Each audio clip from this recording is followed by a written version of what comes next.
Então, gente, estou começando nossa aula, né? Bom dia para todos, uma boa semana, tudo em paz, com a bênção de Deus. Hoje é o Dia da Amizade Internacional, né? Aliás, Dia Internacional da Amizade. Espero que nós tenhamos já, né, desde o sexto ano, uma amizade, porque independente de ser professor e aluno, a gente sempre fica com uma amizade, pelo menos da minha intenção, né? E tanto é que eu tenho alunos aqui que já se formaram há muitos anos e a amizade continua, né? Então, isso é muito legal. Então, nós vamos fazer uma atividadezinha, eu vou compartilhar agora uma atividade.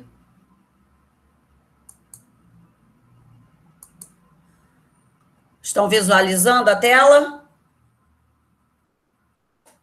Sim. Sim? Sim. Aí coloquei aí, né? Olha que ficou legal isso aqui que eu peguei. Foca na revisão, né? Então, a revisão desses dois últimos capítulos. Agora, falando com vocês, é que eu percebi que eu poderia ter colocado aqui os outros capítulos. Mas se a gente andar um pouquinho mais acelerado, nessa revisão desses dois últimos capítulos, nós podemos falar um pouquinho, ou então vocês anotarem aí pontos dos outros capítulos, que na verdade vai cair, irão cair, né? Algumas perguntas do módulo 1, né? Do livro 1. Então, vamos fazer. Já foi colocado lá na plataforma, né, os conteúdos, exatamente aqueles pontos que estão colocados lá, é que vocês vão se deter de uma leitura com mais atenção, ok? Então, vamos lá, vocês vão pegar a prova amanhã, então pegue, lembrando novamente aquele recadinho que eu deixei semana passada.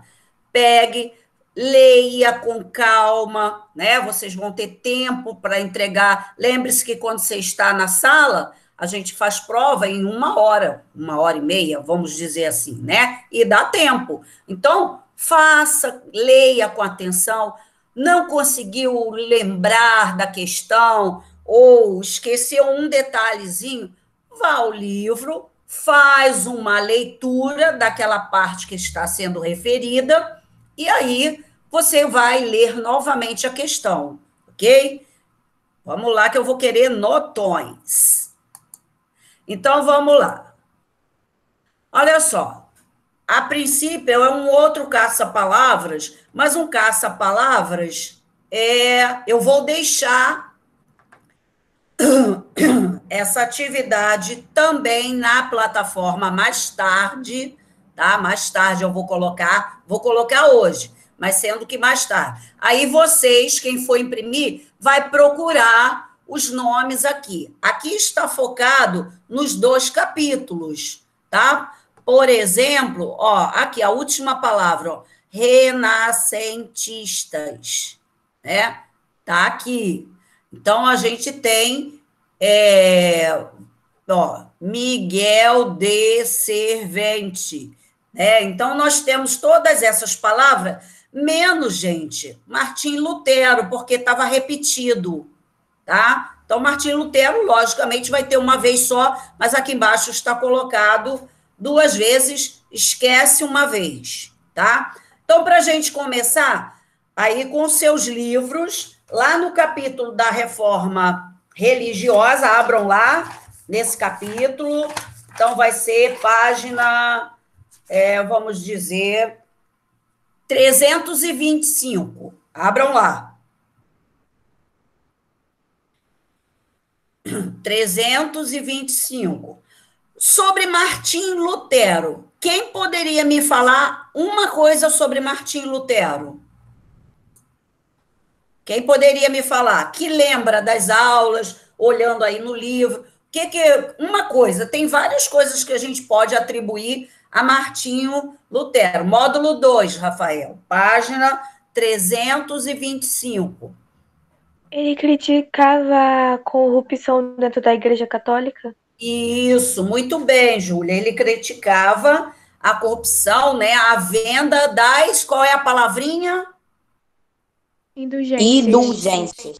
Isso, indulgência, muito bem. Então, ele era, assim, uma coisa que chamava muito a atenção dele, que ele era muito revoltado, né? Lembrando que ele era de dentro da própria igreja, né? E ele vai colocar dessa forma, ele vai dizer que é errado.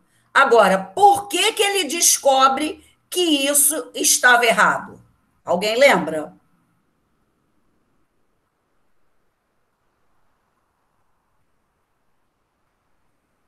O que que ele vai fazer em relação à Bíblia? Ele vai traduzir a Bíblia. Vai traduzir? Isso, ele vai traduzir para a língua do seu país, alemão. E aí ele traduz, e quando ele está traduzindo, ele percebe que não tem nada daquilo que a igreja fazia escrito na Bíblia. Por isso que ele ficou tão revoltado. Quer dizer, quando ele não sabia, ó, tudo bem. Mas a partir do momento que ele tem o conhecimento do que estava escrito ali, aí ele não aceitou mais, né? Então, sobre Martinho Lutero, né? Quem não deu nenhuma resposta, pode colocar isso aqui, ó, gente. Martinho Lutero era contra, aí pode copiar no caderno, era contra a venda das indulgências, né? Eu botei vários itens, escreveu 95 teses e traduziu a Bíblia para o alemão e criou a Igreja Luterana, ok? Então, copia aí, Martinho Lutero, né? Como eu disse, esse caça-palavra, ele está misturado os dois capítulos. Então, copia quem não tem aí a ideia, né? Ou não lembra, ou não assistiu a aula. Agora nós vamos falar sobre a outra questão, que é o Tribunal do Santo Ofício. Né? O Tribunal dos... Deixa eu ver quem entrou agora. Quem é André? É Josete. Ah, tá. O José, cada dia ele entra com um nome diferente.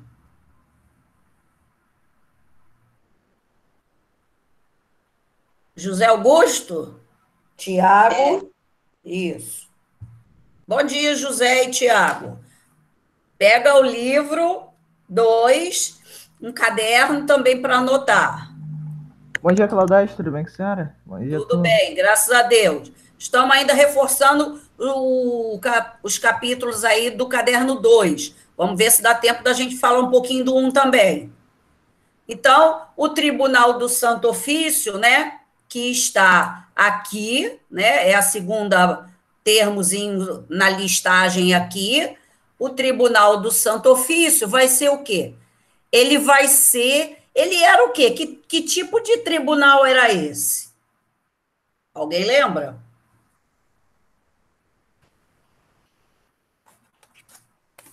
Ninguém lembra, gente. Tribunal do Santo Ofício, ou da Inquisição. Foi para combater a reforma? Isso, para combater a reforma. Mas ele era um tribunal de quê? De advogados, de quê? Quem é que fazia parte dele? Peraí, deixa eu ver se me lembro. Vamos, gente. Foi o único tribunal que nós falamos até agora.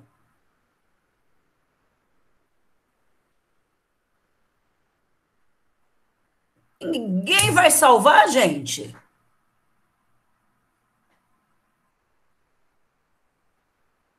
Ele era um tribunal, gente, só de pessoas da Igreja Católica, só do clero, né? Aonde estava lá o Papa, os bispos, arcebispo, alguns padres, que iria fazer o julgamento de determinadas pessoas, se foi ou não, se vai ser libertada ou se vai ser condenada à morte na fogueira. Lembra? Tribunal da Inquisição é um tribunal religioso, tá? E ele vai ser o quê? Reativado. Por que reativado?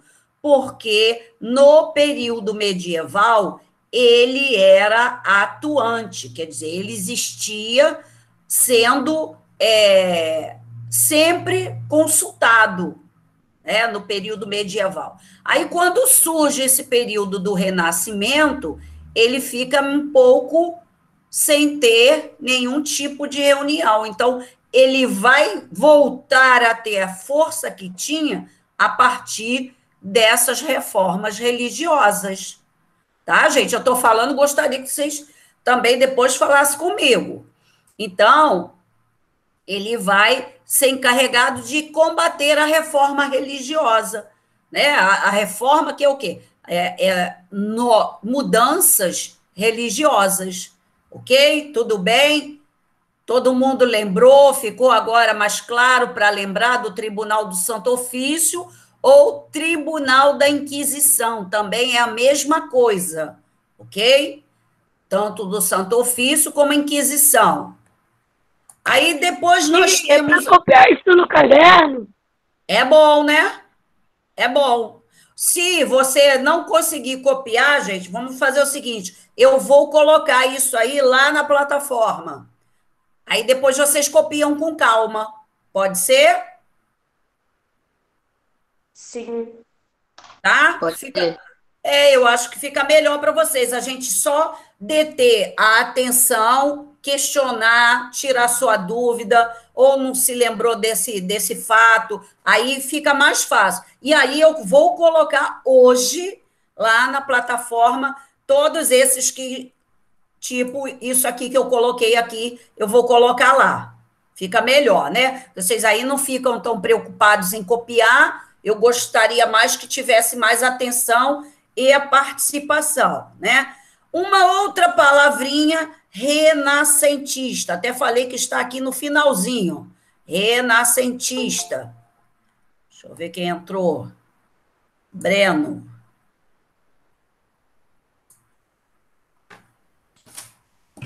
Deixa eu colocar a presença para Breno. Breno. Isso. Então, renascentista. O que a gente pode pensar sobre os renascentistas?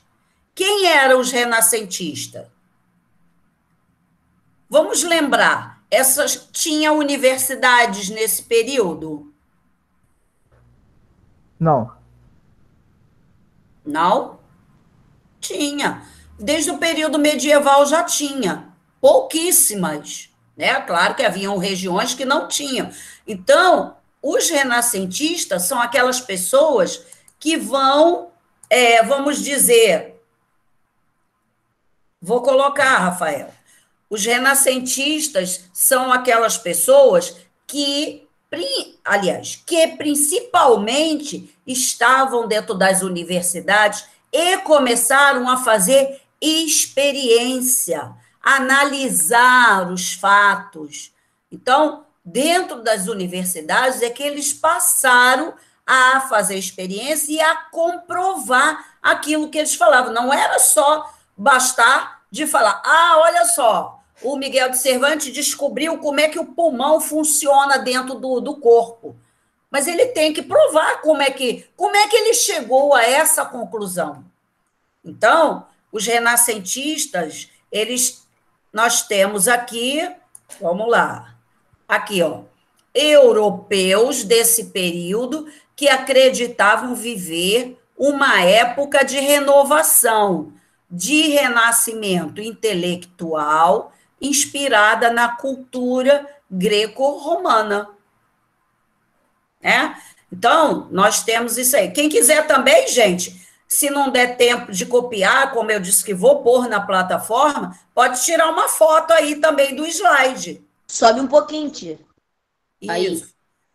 Tira uma foto que depois aí você está no seu celular, também pode passar para o caderno. Também fica bom. Adianta, né? Então, gente, os renascentistas, esses europeus, eles estavam dentro das universidades. A universidade, por exemplo, de Oxford, na Inglaterra, era de uma das mais bem conceituadas. Gabriel Cabral. Isso. Não, tia, Gabriel Ribeiro. Ah, Ribeiro. O Cabral já entrou, né? É. É que eu não tinha posto presença. Viu, gente? Então, viu? Entendeu, José? José? Entendi, tia, entendi. Tá?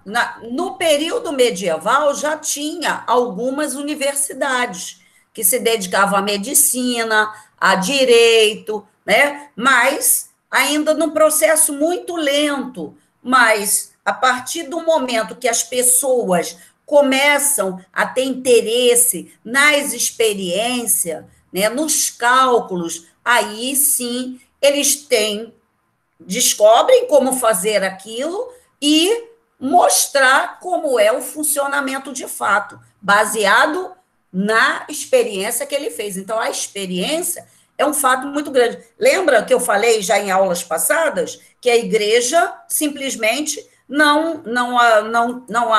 como é, vamos dizer assim, a igreja não tinha experiência de nada.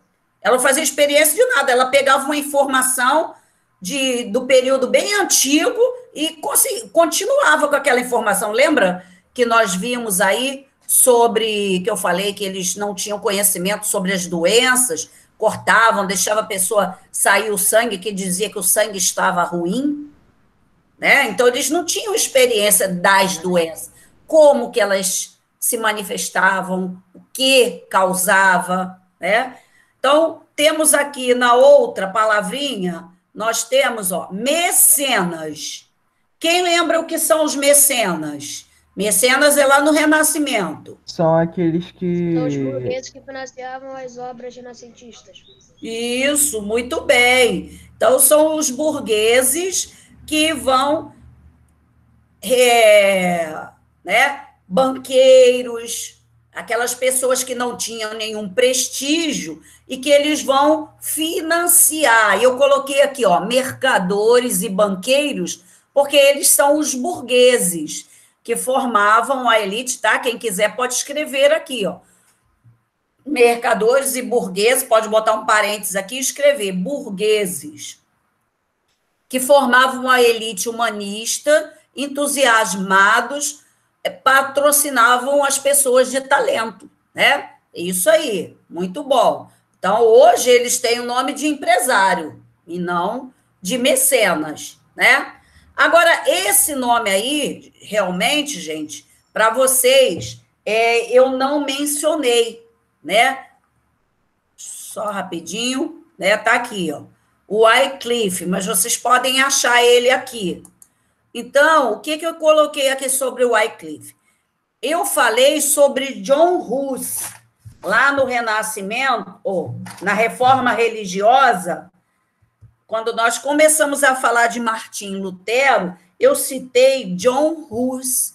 John Hus e esse Wycliffe, até não coloquei no slide, né? Eu só comentei, mas aí, como tinha essa cruzadinha que tinha ele, mas não se preocupe que eu não vou cobrar isso aí na prova, mas gostaria que vocês anotassem, tá? Eu fiz questão de colocar o período de vida dele, porque é século XIV, né? Então, ele viveu nesse século XIV, ele era um professor universitário na Inglaterra que pregava a diminuição do poder material da igreja. Então, ele já dizia, antes do período do Renascimento, ele já dizia que a igreja tinha que perder um pouco aquele poder sobre as pessoas, né? Então, esse aí, eu não tenho nenhum dado dele, deixa eu ver aqui, que,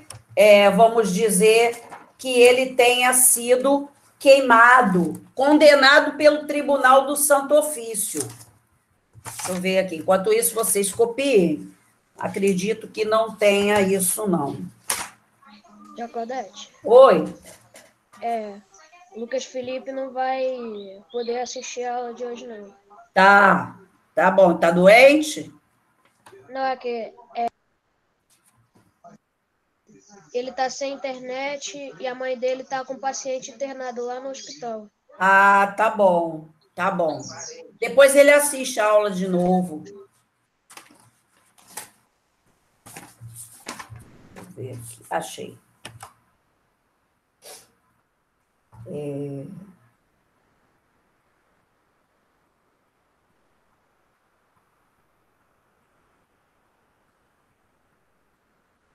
Eu não tenho informação de que ele tenha sido queimado na fogueira, né? Mas que ele era somente um professor, não era um membro da igreja.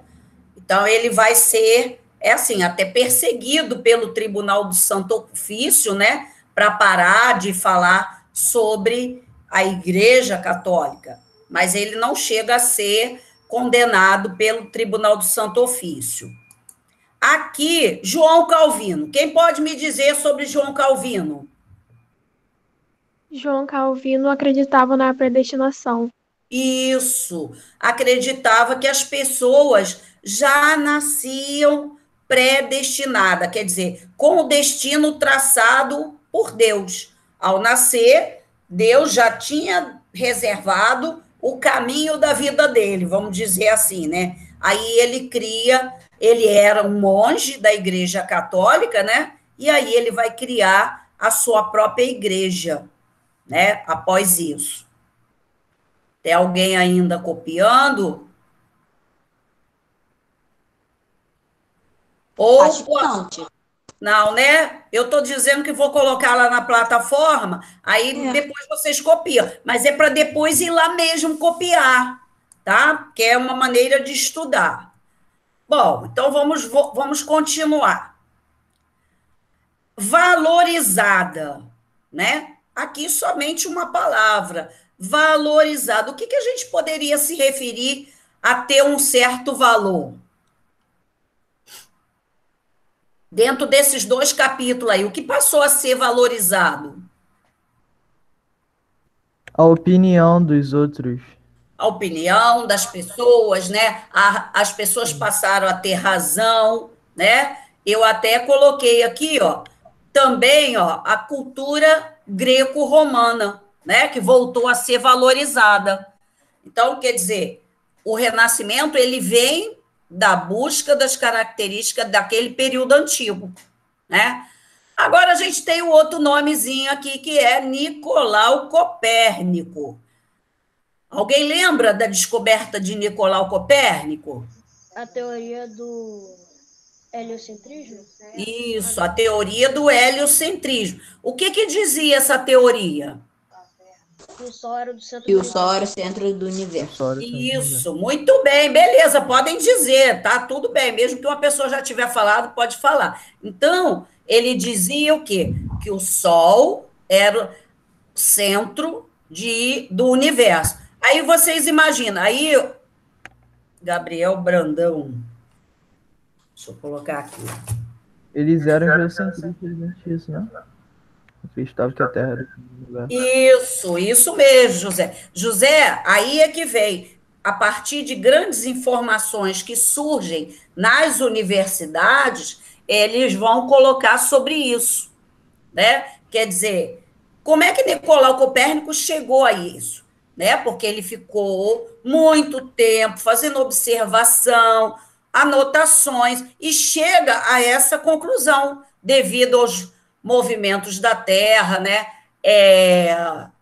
Vamos dizer, o dia e a noite, o passar do ano. Então, ele vai fazendo uma análise grande durante um longo tempo para dizer, com certeza, da teoria do heliocentrismo, tá? Então, por isso que foi muito importante as ideias passadas lá nas universidades. Aí nós temos aqui o outro cidadão, tipo o Wycliffe, que é o John Hus, né? Aí eu coloquei aqui, ó, John Hus, alguns livros, gente, aqui, vocês até se, por acaso, se depararem com isso, as informações, eita, eu até escrevi aqui errado. Isso. A gente tem aqui John Hus. Às vezes SH está na frente, às vezes está atrás. Isso aí não... Tem várias formas de escritas aí que a gente encontra no livro. Enfim, é a mesma pessoa. Aqui também a gente vê que ele nasce quase no... Sobe um pouquinho. Tá, quase no final do século XIV para o século XV. Esse eu mencionei antes de falar de Martim Lutero. Lutero vai vir das ideias dele. O Wycliffe foi antes um bocado desse John Hus. Então, gente, quer dizer, para haver esse questionamento sobre a igreja, algumas pessoas antes já tinham colocado, né, feito essas perguntas, vamos dizer assim, né? Também pregava a diminuição do poder do clero, foi morto na fogueira, condenado pela igreja, condenado lá pelo Tribunal do Santo Ofício. John Hus foi também morto por dizer, né, as pessoas da igreja, o tribunal chegou à conclusão que ele era um herege. Herege ou heresia eram fatos, né, vamos colocar assim, que as pessoas colocavam, ou informações, e que a igreja não aceitava, gente. Não aceitava. Ele também achava que a igreja tinha que diminuir aquele poder que tinha sobre as pessoas.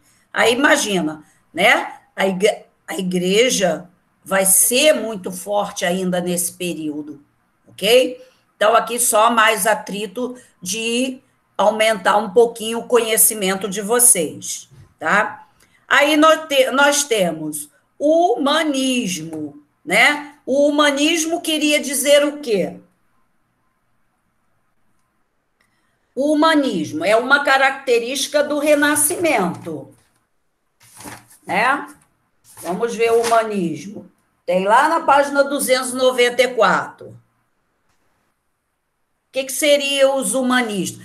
Humanismo, a palavra vem de quê? Ser humano? Humano. Isso, Humano. ser humano. Direito de se expressar? É o quê? Pode repetir? Você tinha direito de se expressar? Sim, o ser humano vai ter um valor diferente a partir desse momento. A partir do momento que ele tem conhecimento, tem experiência, né? Então, eu coloquei aqui, ó, foi um movimento, né? Porque tinham vários humanistas. O humanismo é o movimento de mudanças no mundo e na vida. O que eles queriam? Exaltar a liberdade e a curiosidade dos seres humanos, né? Tipo, por que eu passava mal com uma dor intensa na barriga? Alguma coisa estava errada. Então, o médico teria que investigar por que a dor na minha barriga estava sendo constante. Algo não estava bem. Para isso, muitas vezes, o que ele ia fazer? Esse exemplo que eu fiz, como é que o médico ia investigar, nesse período, a dor na minha barriga?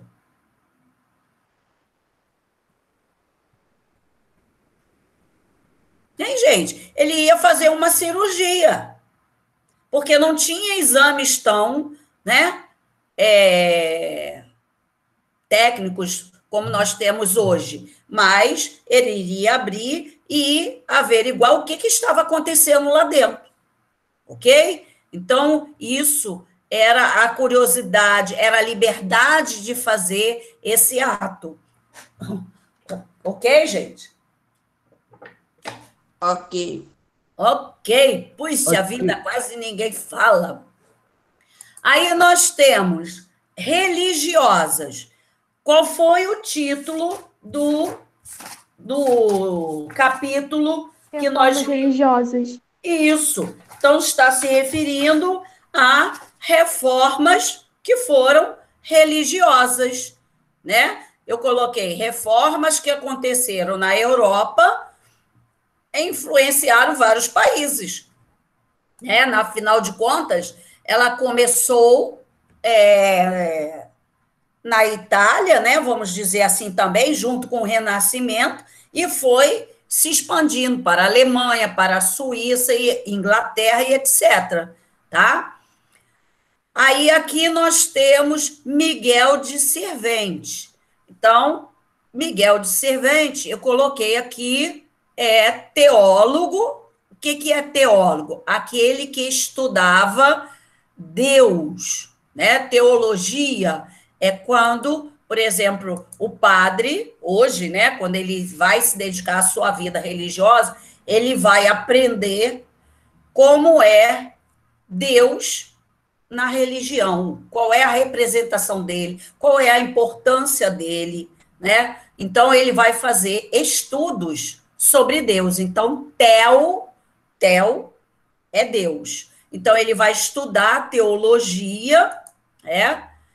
E ele era também um médico aqui na Espanha. Ele nasceu e até jovem ainda viveu na Espanha. Depois ele foi para Genebra, na Suíça, e ele descobriu a circulação pulmonar. Olha o que aconteceu com ele. Alguém lê para mim aí. Morreu na fogueira? Sim. Condenado na fogueira. Condenado também a morrer queimado na fogueira. Condenado, culpado pelo Tribunal do Santo Ofício. Esse Tribunal do Santo Ofício era perigoso, gente.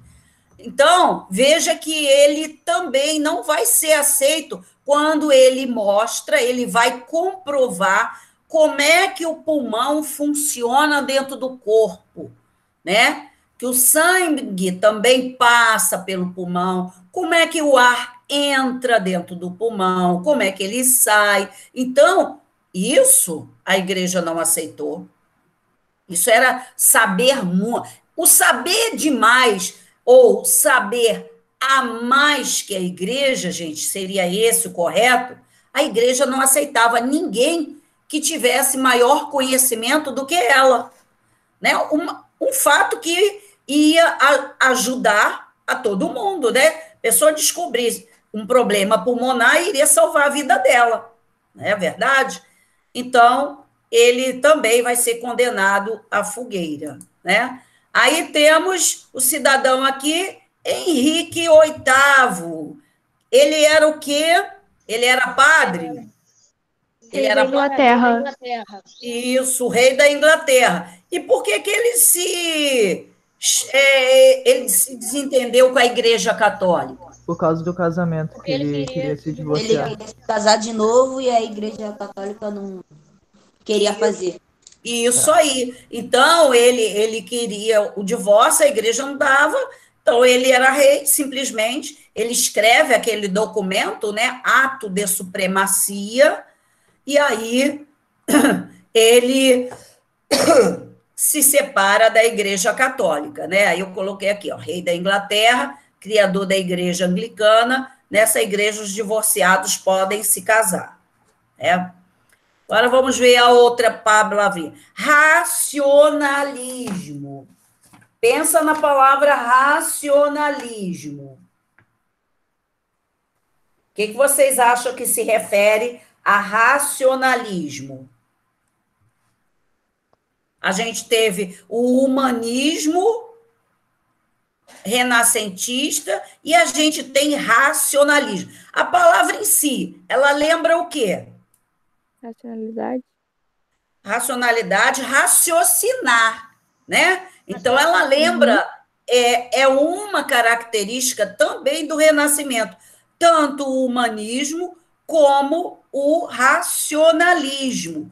Então, eu coloquei aqui, a razão passou a ser considerada tão importante quanto a fé. É o racional, né? A pessoa ser sensata mediante o conhecimento. Então, as pessoas passam a ter liberdade para colocar seus pensamentos. E aí ele diz o quê? A razão, essa maneira de pensar é considerado... Olha, ele não diz que é mais, ele diz que é tão importante quanto a fé, né? No período medieval, lá que nós trabalhamos, no período medieval, nós vamos colocar que a fé era mais importante do que a razão das pessoas. É o contrário. Agora, nós vamos ter a razão é tão importante quanto a fé, tá? E a última palavrinha aqui, né? Porque é o último, eu falei que está repetido, não é necessário. Itália. O que a gente diz sobre a Itália? O que começou na Itália? Ela foi considerada o berço do Renascimento? Isso, o berço do Renascimento, né? Foi um dos berços, quer dizer, começou aqui e depois vai se propagar para vários outros países, né? Berço da civilização. Berço da civilização greco-romana. Nós vimos que o Roma, né, os romanos, nós vimos a história da civilização romana começando na Itália, né? Foi lá que teve a grande expansão romana. E depois alguns gregos também tomaram conta de pequenas partes da Itália. Por isso, greco-romana, né? Desenvolveu o intercâmbio comercial e cultural do Oriente. Quer dizer, a Itália passou a ser o berço do Renascimento, por quê? Também por causa desse intercâmbio, dessa troca cultural e comercial. Né? Era na Itália que vinham, os burgueses iam lá fazer grandes comércios.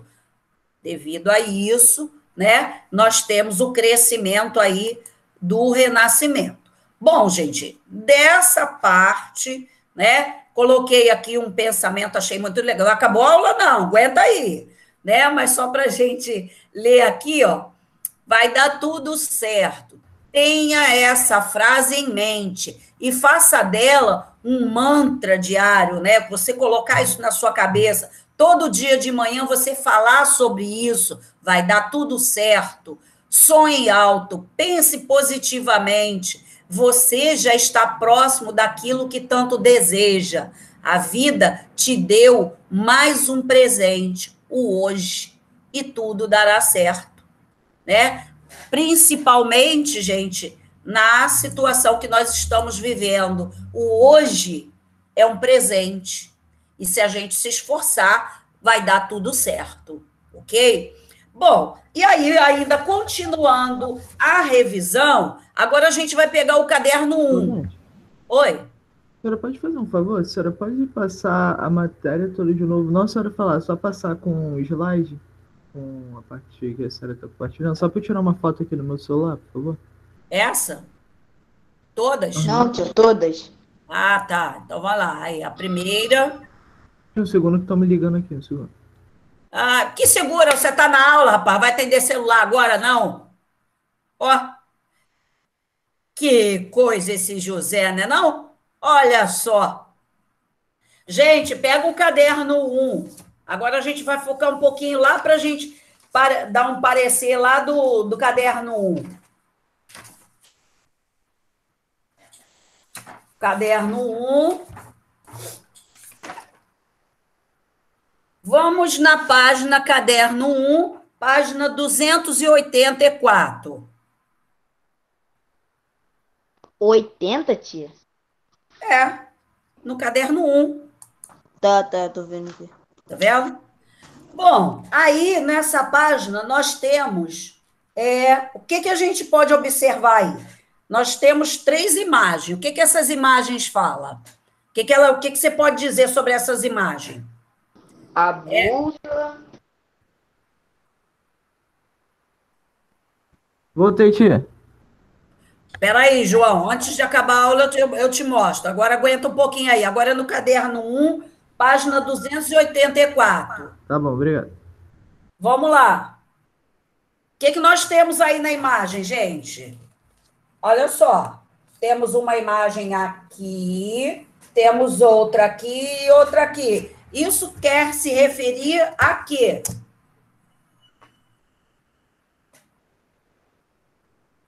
Hein, gente? O que esses objetos que estão aí se referem ao quê? À aviação? Como é que era? Era utilizado lá na aviação? Não, a navegação. Oh, Glória! Vamos lá, Renan, salva aí, pelo amor de Deus. João Pedro, vamos ficar ligado aí, João Pedro. Então, Eu, tia?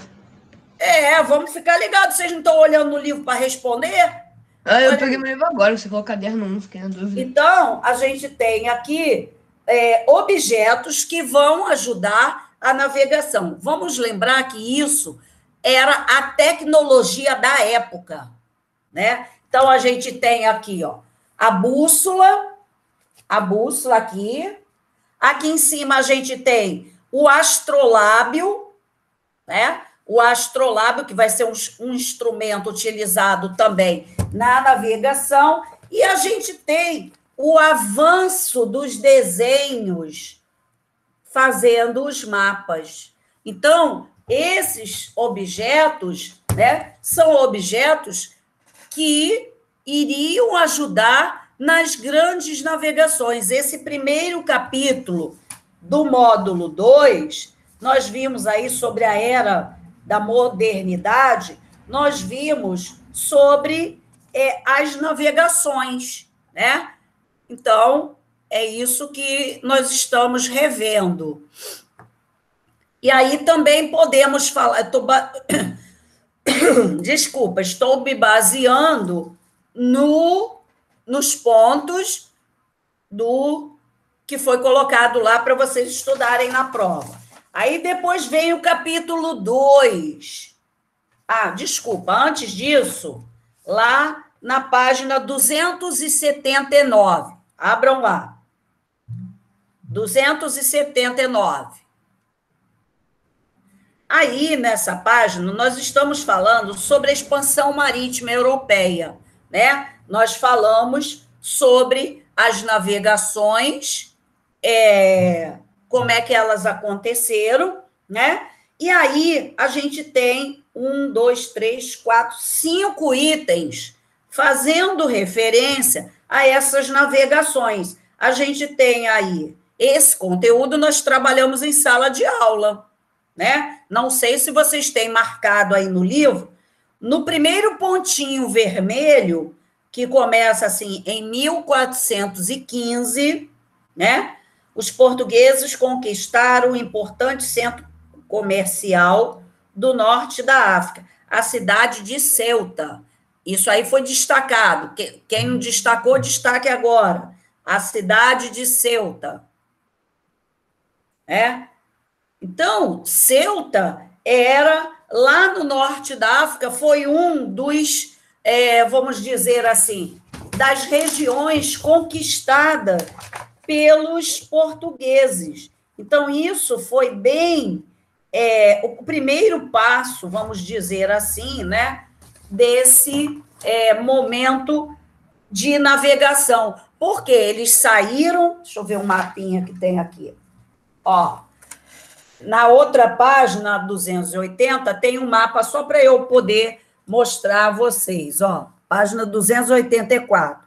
Europa, aqui. Então, eles vêm e começam a navegar próximo a eles. E aí, nós temos Ceuta, era bem aqui em cima, nessa parte superior da África. Então, foi a primeira cidade que eles conquistaram. E Ceuta era uma cidade africana que tinha um comércio intenso. Várias pessoas iam para Ceuta fazer o comércio, né? Aí nós vimos também, interessante também,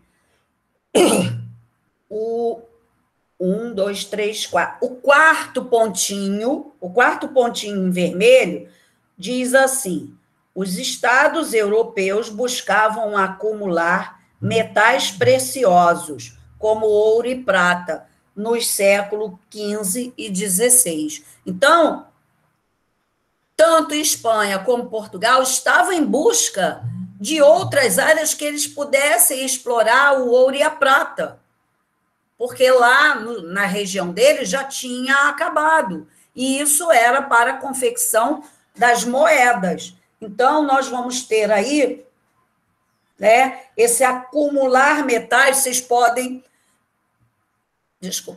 destacar também, ó, acumular metais preciosos. acumular metais preciosos, como ouro e prata, nos séculos XV e XVI. Tá? João, você não está marcando no livro, não? João Pedro? Estamos na página 279. Tá bom. Tá? Então, aí, para a gente rever esse capítulo. Aí, depois, nós vamos ao capítulo 2, que fala dos reinos africanos. Vamos lá. Na página 294. Gente, ninguém pergunta nada, ninguém fala nada, não questiona nada. Quero só ver, hein? Página 294. Ellen, vamos parar. Rafael, vamos parar. Vamos pegar o livro e acompanhar as páginas que eu estou pedindo. Aí a falta de atenção. Aí nós estamos revendo o módulo 1. Então, no capítulo 2, sobre os reinos e império africano, nós temos na página 294, falando um pouco, tem sobre as atividades econômicas e tem sobre as religiões. Vamos ver aí, então. Ellen, você está com o livro aberto?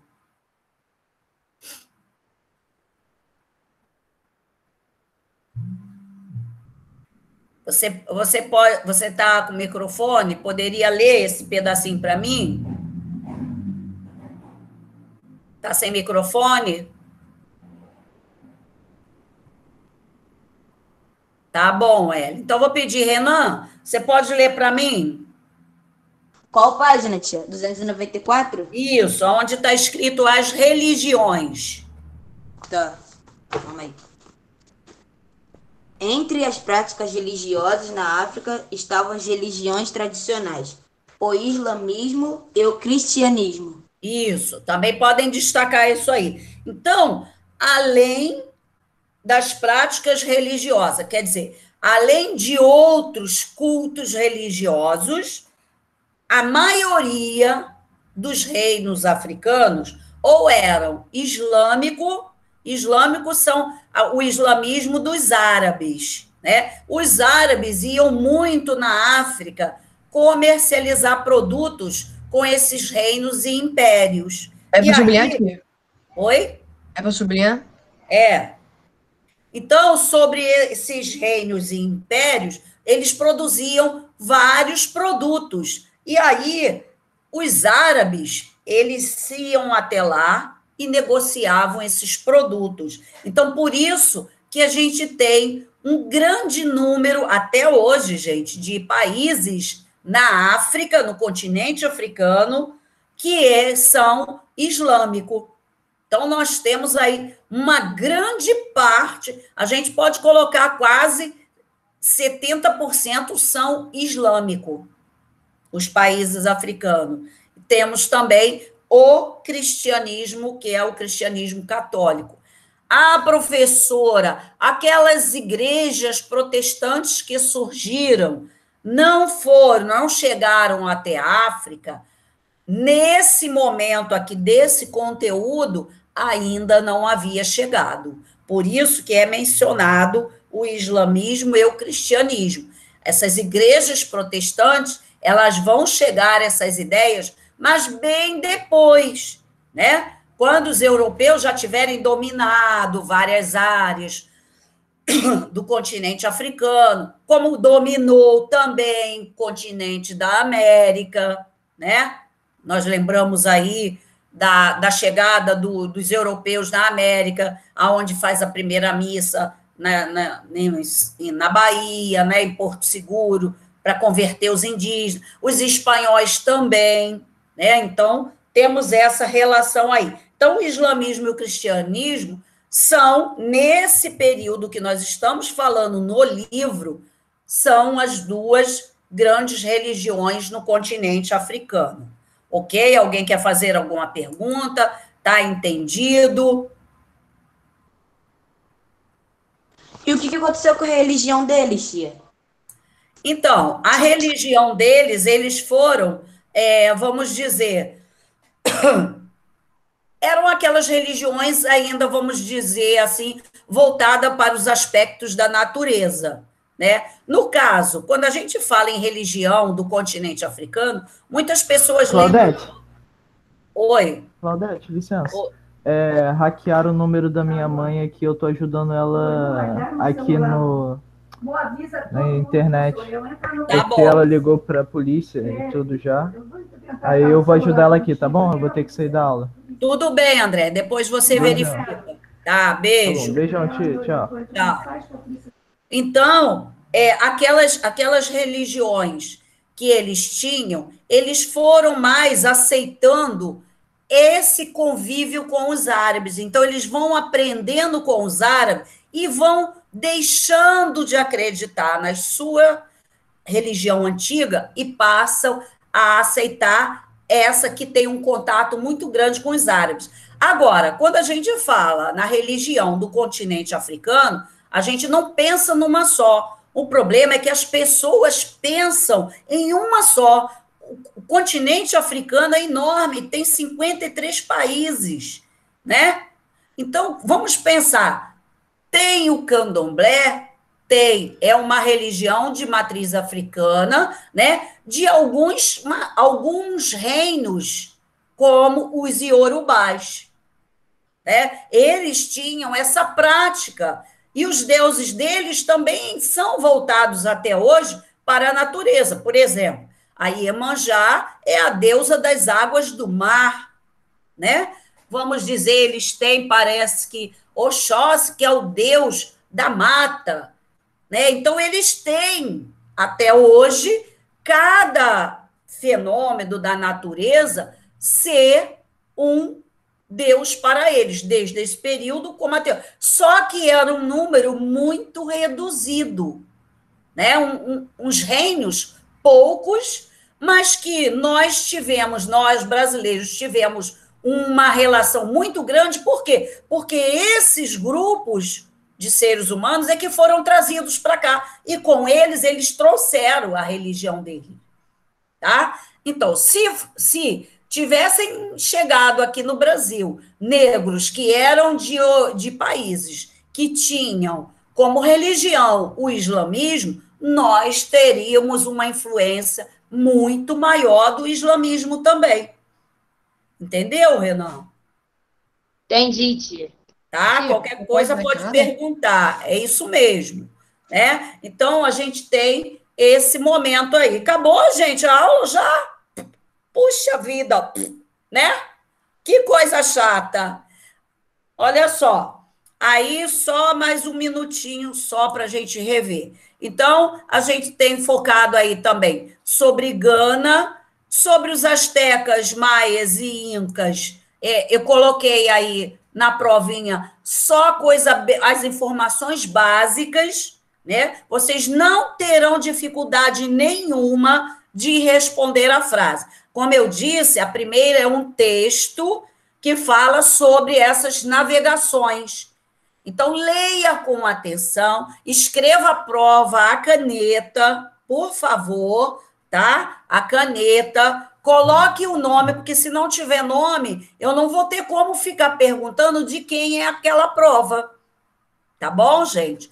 Então, olha, um grande beijo para vocês. Boa sorte, faça com calma. Vocês vão pegar as provas amanhã e vão entregar na segunda-feira, porque eu vou lá na escola buscar as provas.